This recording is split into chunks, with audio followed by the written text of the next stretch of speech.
So the reason it is probably being referred to an epidemic is because the notification would have come under the Epidemic Diseases Act, which is a legal act, right?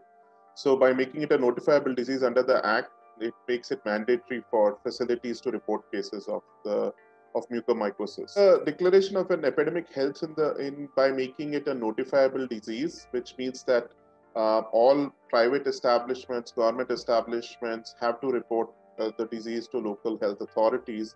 And by doing so, we then get a better idea of what is the actual number of cases which we are seeing.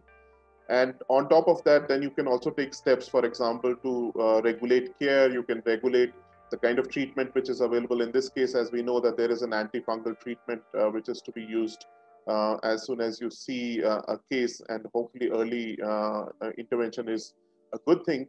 But that is in short supply. So by leveraging elements of the act, they might be able to regulate supply of that drug in a way that they're able to direct it to those who need it the most immediately.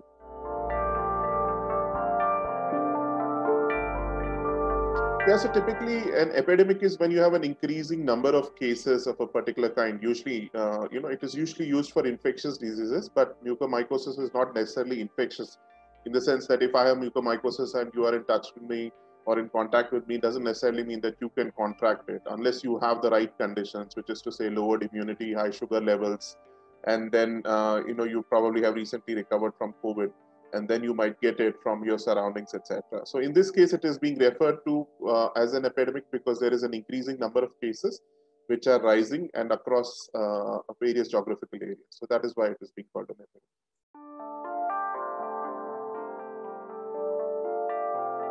Yes, it should be a cause for worry, but I think what is more important is to realize that the reason we are seeing this rise is because of a combination of factors. The fact that many of our patients already have diabetes, that steroid usage can lead to susceptibility because of increased sugar levels as well as lowered immunity, and that combination can lead to the possibility of acquiring mucormycosis.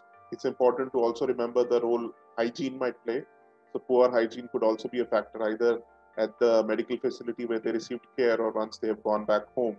As long as individuals know that they should be careful, as long as providers know that they need to be careful and be regulating the sugar levels of their patients and be advising them on ensuring good hygiene, perhaps we can reduce the number of cases in the future, and that should help see a reduction.